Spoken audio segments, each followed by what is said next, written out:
This card's been out for 3 days. Can you calm the fuck down? We all know this player, and slightly pity them. When it comes to locals playing stun or stun-adjacent strategies, this player thinks they're hot stuff when they win game 1, but get pissy when someone beats them. I feel bad, because right now the format is so complex that a lot of people feel like in order to keep up, they have to play stun. I know a couple of people in my locals that come every week with a more tricked-out version, or teched-out version of basically 30 trap. It's very frustrating. So decks now, if you let them resolve one card effect, they're in the game. They do get huffy. They're like, I had to play this boring-ass deck to stand any chance of winning, and now I'm learning I don't even stand a chance of winning. People who are terminally obsessed with their awful pet decks being good, you know, the ones loudly insisting that Heraldic is pretty good, or asking what Umbral Ward needs to be met. I get it. I have pet decks too. I mean, Callie still thinks Labyrinth is playable, but please get your heads out of your asses. I have respect for pet deckers, but I don't have respect for people who show up in meta threads and they're like, no, actually, Super Blunt is a viable option in this format. If you didn't do that, I had game. Oh shit, that's why I did it. When people are constantly on edge, you might be cheating. It's especially wild to me when I see this done at bottom tables. It's strange. Yu-Gi-Oh! Was well known for a long time of being like a haven for people who were good at sleight of hand, who could, like, you know, scum wins off you by, like, cutting their deck in a particular way. While that does still happen, by and large, the player base now has kind of stopped that sort of behavior. Certainly, again, it does happen. I understand that. But it's nowhere near as rampant, especially in the top tier of contention that it was in, like, 2009. Yu-Gi-Oh! Has a pretty comprehensive tier of attack values, and it pisses me off when they're broken. Access code is probably the most egregious. It validates entire archetypes of make a big 4K towers. There are others that make you go, why is this card so big? Significant amount of Yu-Gi-Oh! Cards, you read them and you go, this card could be like 2,000 attack less. Opponents eating food at locals. I had someone eating actual Doritos, and I didn't want them touching my Fenrir's. You just shouldn't be allowed to buy Doritos and Cheetos at locals. Pringles, that's okay. Fritos, you're on thin fucking ice here, buddy. Pick something a little less greasy. Funyuns, whatever happened to Funyuns? When was the last time you all saw Funyuns in a store? When people complain about playing specific staple cards, like, why wouldn't I put them in my deck? Especially if I'm using something low tier like Blue Eyes to begin with. It's a special kind of person who, like, sees a Blue Eyes White Dragon deck profile and is like, ugh, of course you're playing Lightning Storm, Mana Sheep. Like, dude, take the wins when you can get them. You should be thanking Rob that a Blue Eyes profile is being uploaded to Year of Our Lord 2020 on a channel not named Team Samurai X1. Combo heads on Sims and IRL. Combo heads. Did we finally find the combo player slur? Yu-Gi-Oh! Players writing off control stun decks as anti-fun, never acknowledging the control decks are genuinely interesting and force you to play it. It's actually very strange that this exists. In no other card game is stun as hated as in Yu-Gi-Oh! Like, in Magic the Gathering, you're not happy if you sit down across the table from a prison deck, but, like, you'll deal with it. I think that the animosity in Yu-Gi-Oh! Comes from the fact that, like, tools in Yu-Gi-Oh! For stun are so much more comprehensive than they are in any other card game. Imagine if Magic had a card that was just like, monsters can't use their effects. People still complaining about Pendulum and how they broke the game when there have been 2 Pendulum decks that were ever that good, Pepe and Pepe. So that's 1, keyboard erasure, but 2, it's been almost 9 years you can learn the mechanic. I'm going to be honest with you, I get it. You all know that I am anti-Electromine Action, and I've been that ever since Electromine was released, but those of you who have watched me on Roulette and the 10-minute testings know that I actually harbor a deep respect for Pendulum strategies. I like me some Abyss Actor, I love me some Metal Foes, big fan of Magispector. A ton of archetypes that I think are cool also happen to be Pendulum strategies, but it's so impressively difficult to explain to players what a Pendulum deck is doing. When people just start talking to players that are in the middle of the game, I understand your friends or whatever, but let us focus. I do that constantly. There's multiple people in my locals that riffle shuffle their decks. What?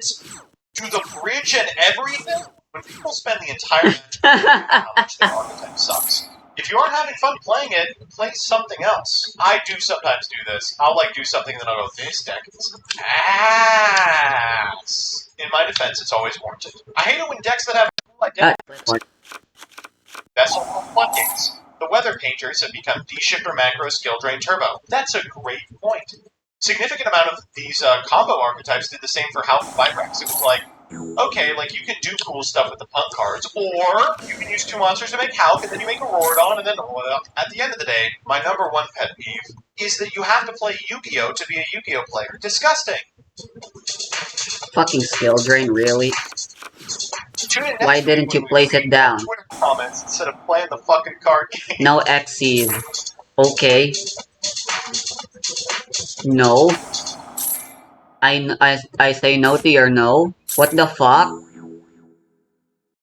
And then he said no one more time back.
I remember when the AI was hot shit.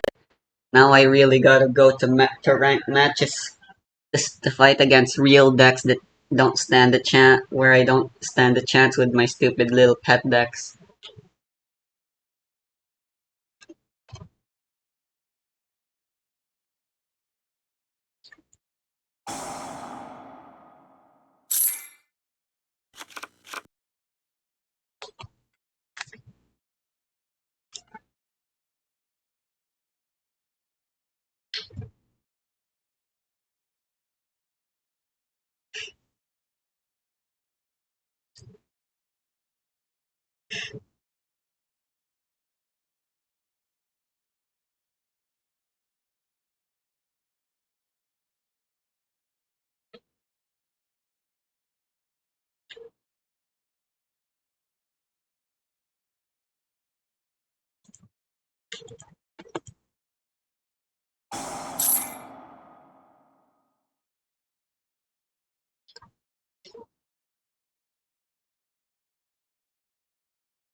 Are you?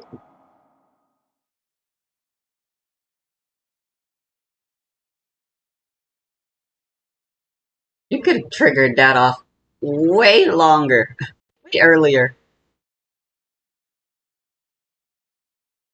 and would have actually hurt.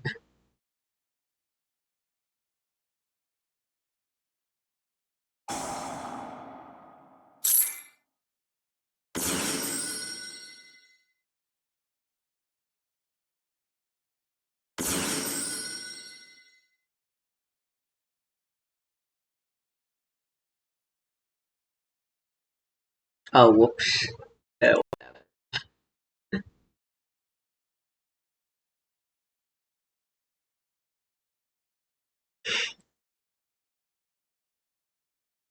I haven't changed the hand traps I have yet.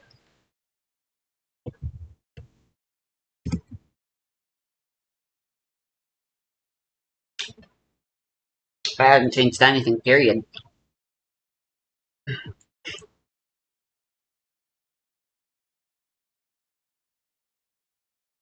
Effect Veiler is technically just more copies of Infinite Imperm. It's so good.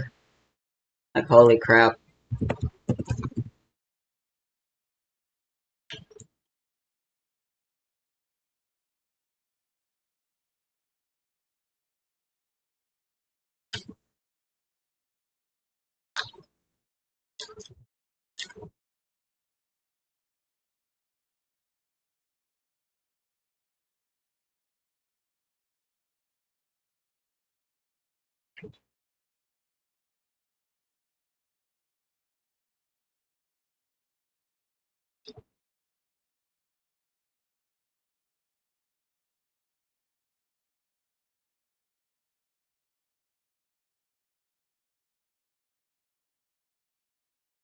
What if I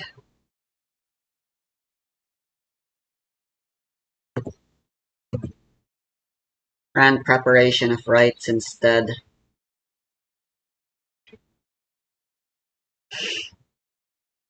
of Upstart?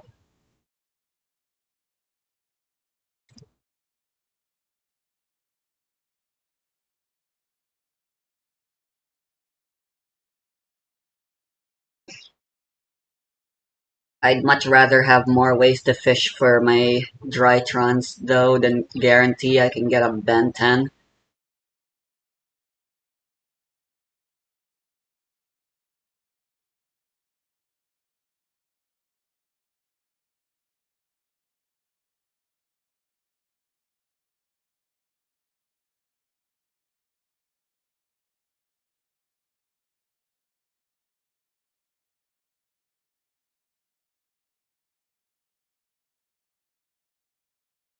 If this were Preparation of Rites instead, what would it have done?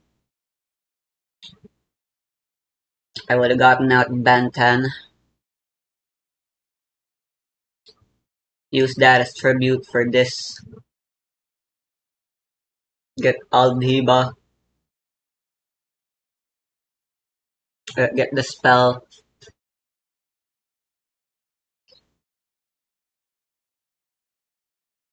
and then it actually just ends there. This is a brick.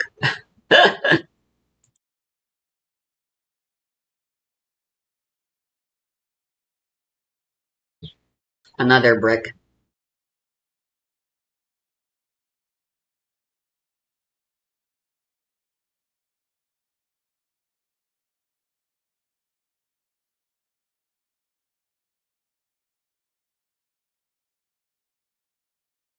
I'm gonna play around with a 50 size.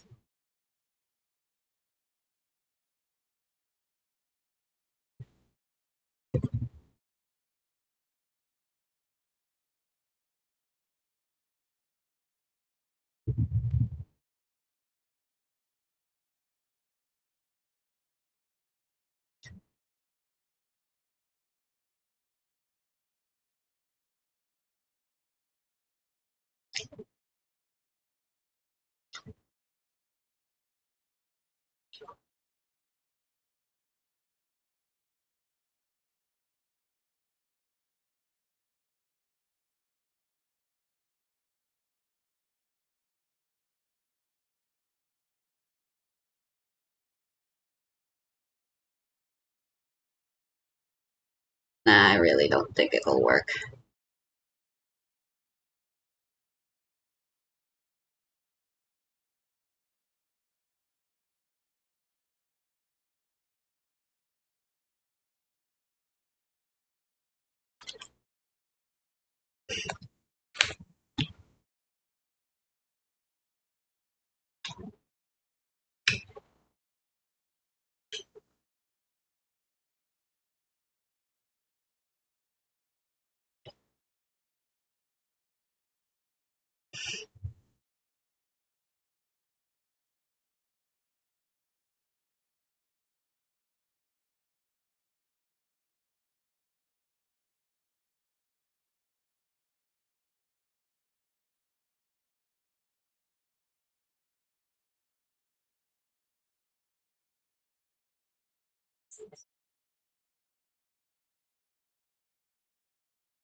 Oh dear.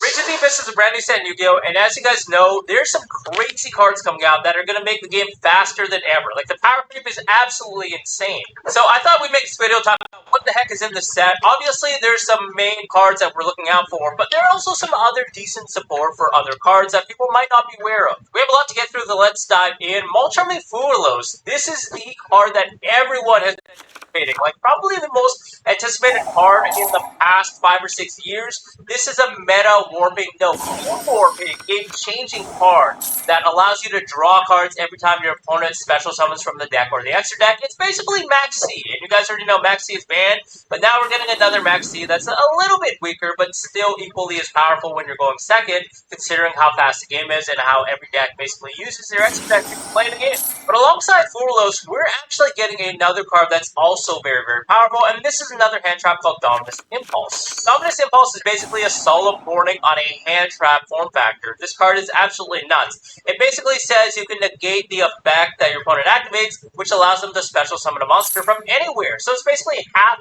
of the effect of Ash Blossom, but not only for the deck, for graveyard, extra deck, the deck, hand, field, wherever the card is trying to come from, it will stop it. And the best part is you can actually activate this from your hand if your opponent controls a card, which means that if your opponent is activating something like Monster Reborn, yes, that actually stays on the field. They control a card until the chain resolves, so we are able to chain Dominus Impulse to that if that's the only card they control. And Dominus Impulse also negates and destroys if you already have a trap card in your graveyard, which means like Infinite Permanence or another copy of Dominus Impulse. Now, this is the second trap in the Dominus archetype. We already have Dominus Purge, which stops your opponent from searching their deck. Well, Dominus Impulse takes it to the next level, and on top of that, this card does come with a restriction and locks you out of life, earth, and wind monster effects if you activated this card from your hand for the rest of the duel. So it only works really in the right deck that doesn't play any of these cards, and it does conflict with other hand like Baylor or Nibiru, so you do have to kind of sequence it properly and also build it in the proper deck. I think Tempai is the deck that everyone's going to slam this card into because they're all fire monsters and they don't really care about light or earth or wind monster effects. Oh, that deck get a huge boost just from these two cards, Molcharo and Furlos, as well as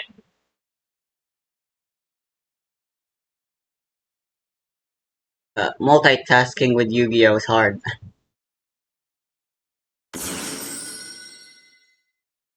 What, cross sheep? You can't use cross sheep's effect if you do it like that. Oh my! They fucked up the combo and fucking surrendered.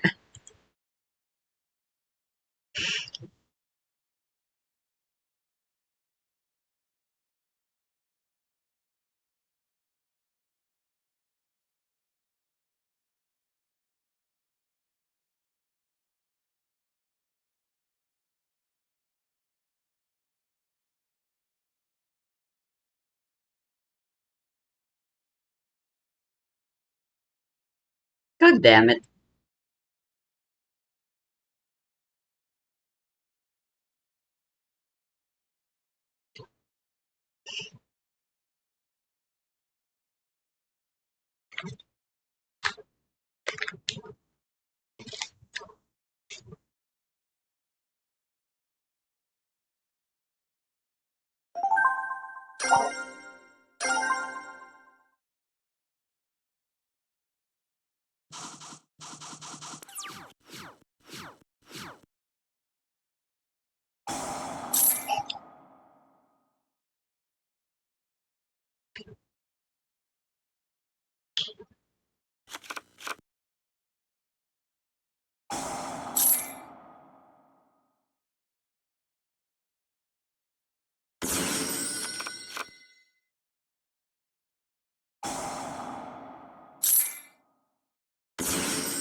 Yeah, I think I just go for all the negates.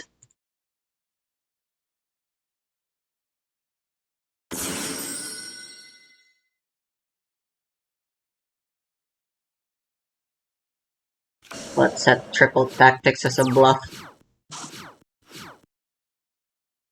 I don't think it'll be that big of a deal.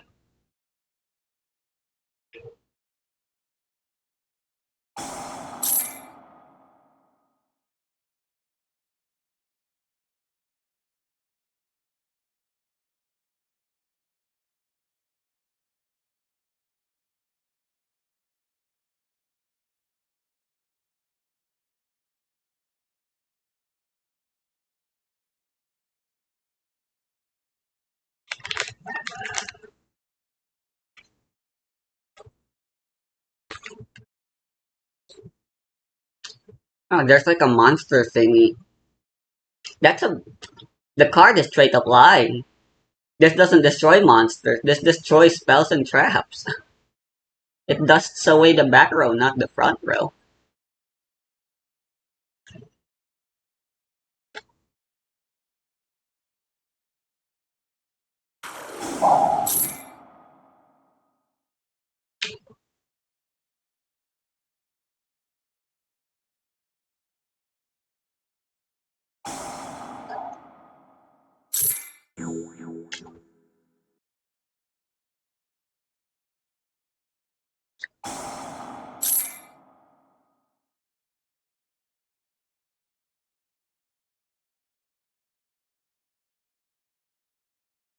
Shit.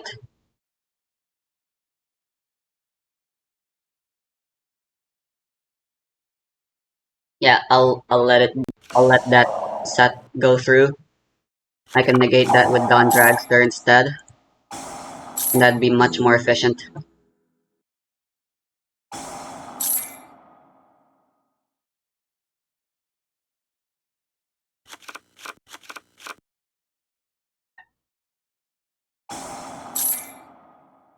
Oh,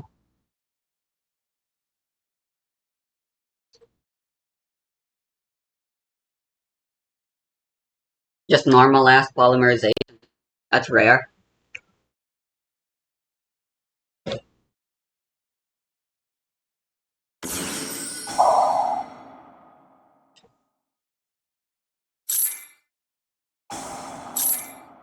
Ah, shit, they chain locked.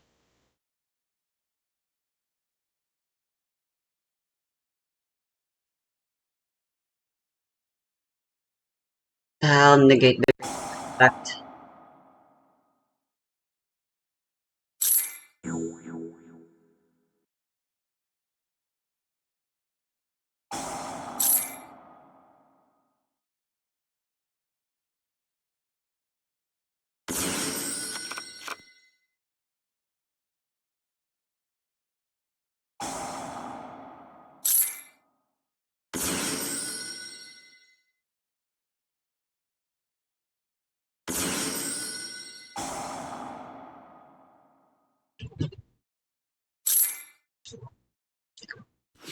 Dank.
I think this is one day SP. Yeah.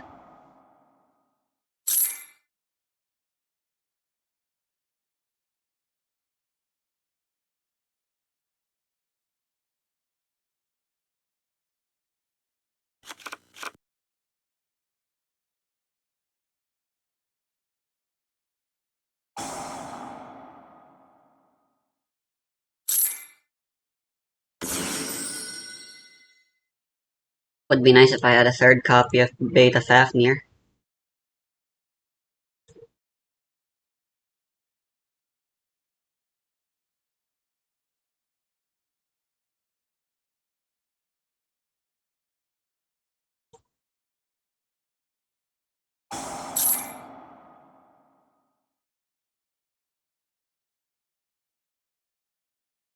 Three, 6, 9.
This is worth linking off into IP Masquerena here.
Yeah, I think that was a bad idea.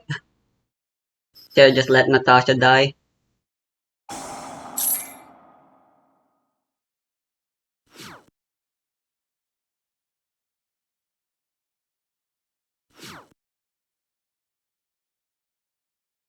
Now Ruin can't get 2 attacks. Not that I need 2 attacks.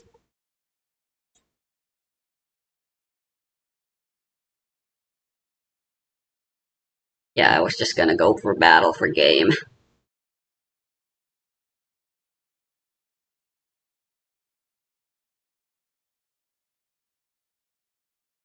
Hmm.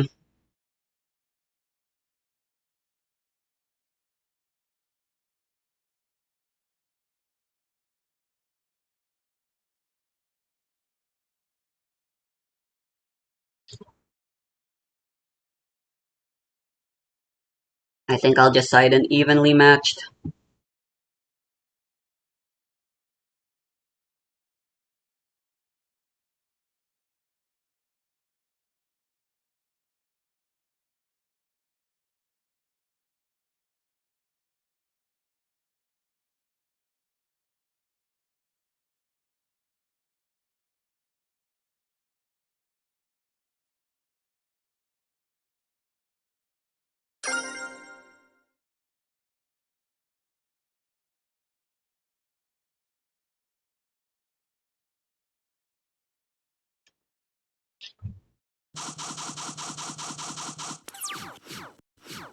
Oh shit. Well played.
What if that was also infinite imperm? That'd be funny.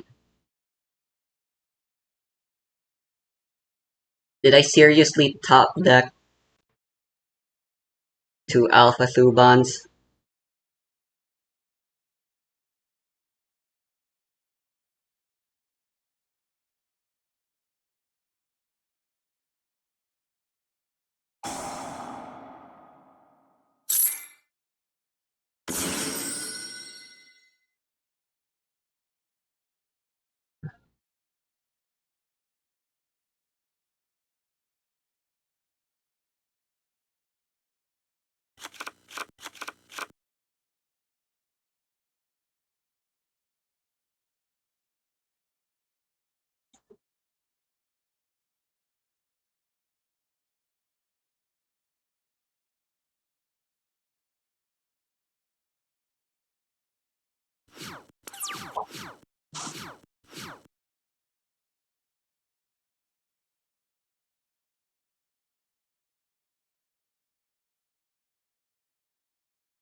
I activated Bluff too early. Should have waited until they had 5 summons.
Fuck me.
I got kaiju'd.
I think that might do it.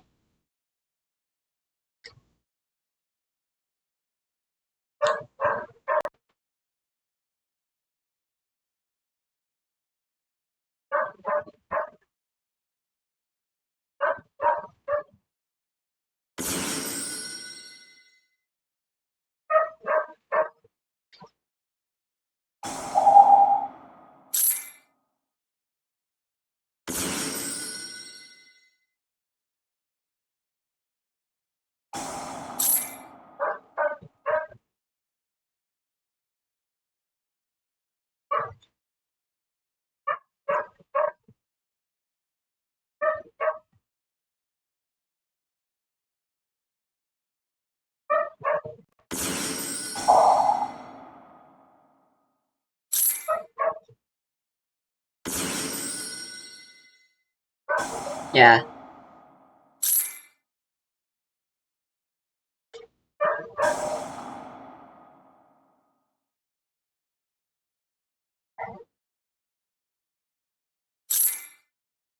Nice.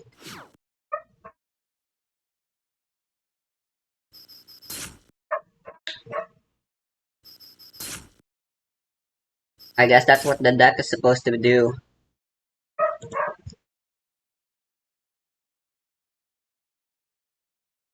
Alright, I'm gonna do something crazy here.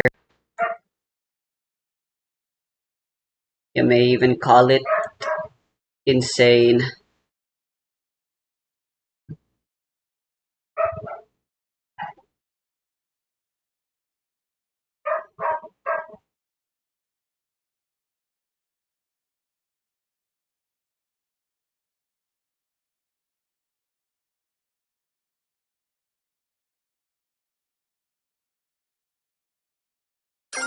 I'm gonna force my opponent to go first.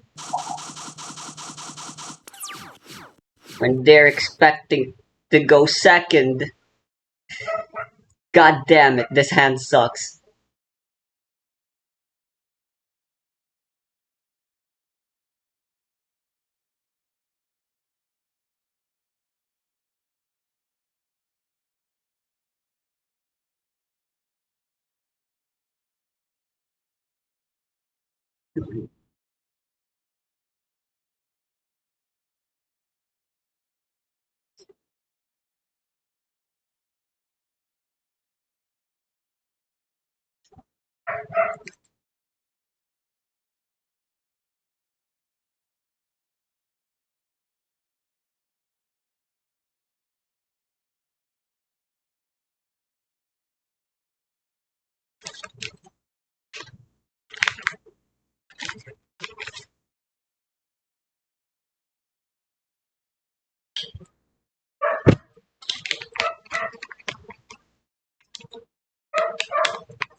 Guys, I got a pretty great deck profile today. We got the World Championship envelope from the little tournament here. Pull it up for you. Bro, what the hell was that top comment? No raise. I played Drytron again, and I changed some ratios and tried some stuff out, and this deck felt so good.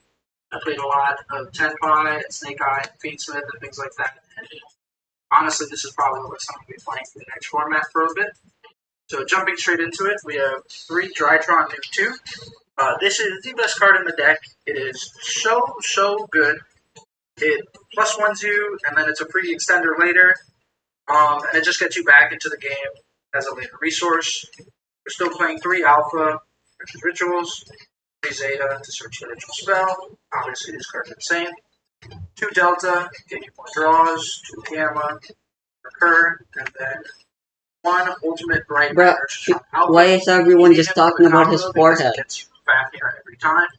But also, it's just good to be able to go like YouTube, search this guy, search a spell, and now you're just plussing. So that's it for the monster names.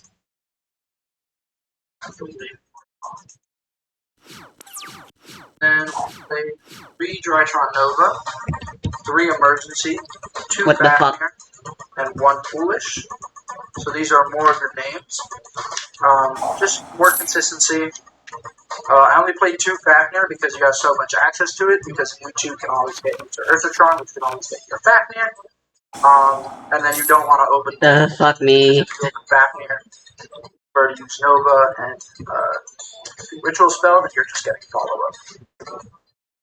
Also, don't forget that this has a random disruption on it. You can reduce the level of something by 1 or 2 based on the attack it has, so you can make Engraver a level 5, and then stop them from making a ring suit.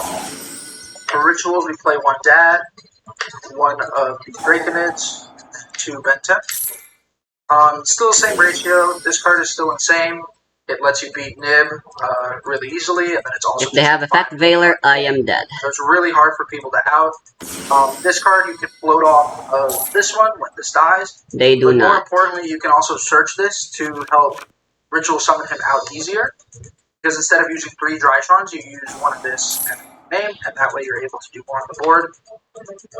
Usually we play 3 Benten, but we're only playing 2 because we're never ritualing out because of 2. And honestly, it's been fine. And our 1 Benten target is the 1 Diviner. It's super searchable. It's your only normal summon. You'll get it pretty much every time for the combo, which I'll pull later. For 1 of, we have 1 Meteonis Drytron. You could play 2. I think you only need 1, because you're only really ritual summoning out the Big Dad. We play 1 Secret Village. This is still the lock we're ending on. There's just so many good spells in the format right now, and when it's searchable in your combo, there's no reason not to play it. 1 Call because Shifter and Droll are really strong. Okay, Taka. And then 1 Prosperity. Now that Prosperity's at 1, I honestly feel like I want to play it in more decks just as a 1-of, as a power 1-of, because before you would have to play 3 of it pretty consistently because, why not? But if your deck is already tight on space, being able to play 1 Prosperity for the added consistency is pretty great, honestly. The card is still very good. And then going second cards, we play 3 Droplet, very standard in Drytron because you get to send so many of the names and then play from your grave. And then I also really enjoyed the 3 Forbidden Chalice that I played today. We're going second cards, and I thought about Infern, but one of the biggest issues this deck has is when Tenpai goes Hieratic Seal to summon out Kwaki Mary Drago, and if you have Infern... My only play is to negate. Whereas Chalice not only works for that, it works into pushing boards with Appaloosa, because this was a world format tournament. And then it also helps because in the damage deck you can gain a Tenpai, whereas with Imprint you'd have to do it on attack deck, and then they would be able to chain and quick sync. Yeah, nope, I think it's over. The last 2 cards are 2 talents. This card is so good. They ash you, and then you just draw 2 or look at a hand, or they droll, and then you get knowledge. I love talents. It's good going first and second, which I really wanted my stuff to be. Extra deck, minor changes. We still have the Boral Sword for OTKs, the Nightmare Phoenix to push into boards, the IV and the SB. This time we have the Lina and the Anima. Instead of playing the Ib, we're playing the Lina, because before the arrows were really bad on the Ib. You only had one thing that pointed with both arrows down, and if you made Anima, you couldn't make IP. So now this helps with being... Why am I encountering all the drawing locks? You still get value on it. It gets destroyed because you can search like 2 or something. And then it's also just more flexible. You can revive like a Fiendsmith Link with Lina. So you're still able to do the Secret Village combo. Now you just don't need to play the Ib. We still play the 1 Zoot Downer. We play 3 Mubeta Fafnir. Even though Beatrice was legal and allowed for the Worlds format tournament, I didn't think it was necessary. It's only good when you have just Benten and another name. But the 3 Mubeta does come up. You make 1 first to send and ritual with, and then you can make a second one to be on your end board, and then the third can come in as backup. And the last exploit so this card is so good into Tenpai, or when you get shifted, it just lets you ensure that you live next game, and puts your Drytron names back in the grave. Another thing that's cool with it, is since Dad has to banish from grave, you end on this and Dad, you can attach to when they think you're all out of materials and have more follow-up for Dad to banish. The last 3 cards are Ancient Fairy for the combo, and then a Herald and Kiss for Divine. So that's it for the extra deck. And then moving on to the side decks, some changes. We're playing 1 Magnuma, 1 Druid Arm, and 1 Baldrake. I expected Fiendsmith and Yubel to be really very relevant here. I wanted to make sure I had these big bodies to get rid of the engravers out of my opponent's grave. They were pretty good. I was happy with them. Keep in mind, you cannot use them on your turn, the turn you use a Drytron effect. You have to use them on your opponent's turn only. 3 Droll, I expected more of like Yubel of those combo decks, so I wanted to be prepared for it. They didn't come up, but I'm still happy to have them in here. Then we have 1 Lancia and 1 Vanity's Ruler. So these are both other options. You can search off Benten if you're playing into Runic or something that likes to vanish. You can get Lancia. Or if your opponent's deck has a lot of spellcasters, you get Vanity's Ruler and just lock them out. Something like White Forest. I played 3 Cosmic Cyclone, 1 Duster, and then 3 Evenly.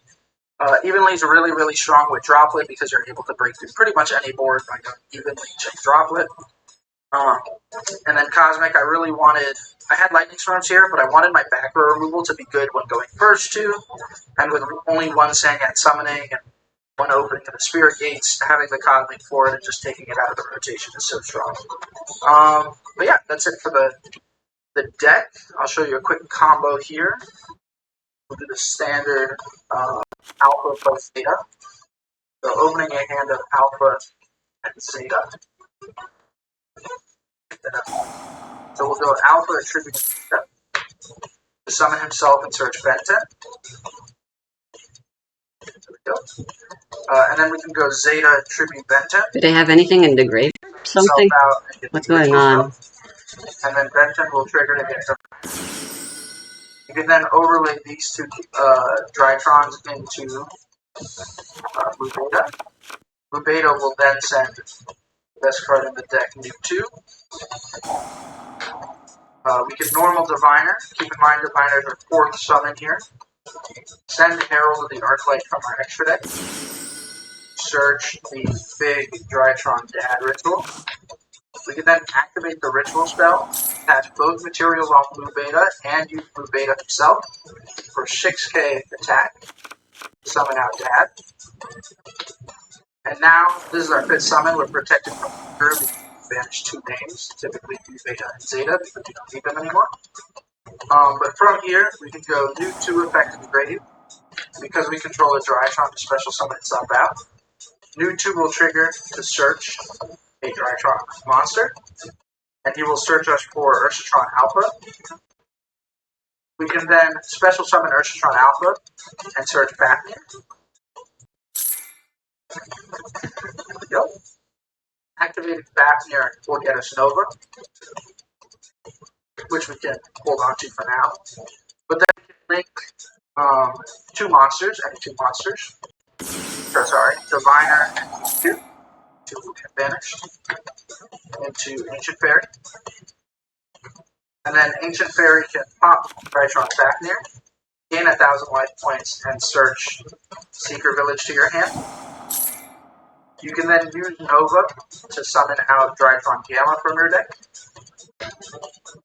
And then you're able to link off these 2 into your lineup. There she is. And then you can activate the Gamma that you haven't used to tribute Ursatron. You'd much rather running into the right Charmer. if you had one, but if you don't, you still can just Gamma tribute, summon back Alpha, use the ritual spell on Gamma to add it back, and then overlay these 2 into your choice of either Kiki to survive into 10-5, Drytron Blue Beta for a spell trap negate, or linking them off into Ivy Masquerena to have a SP Little Knight on the crackback.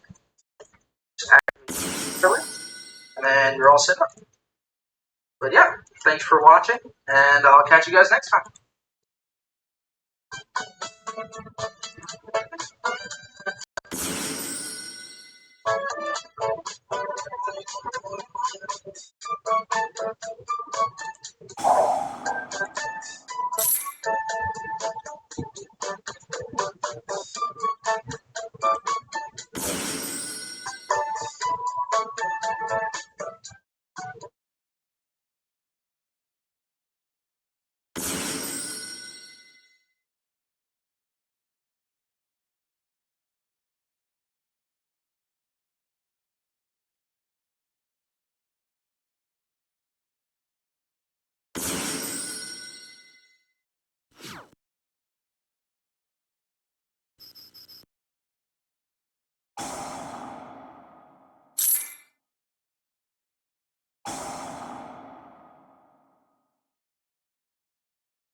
Lunchtime.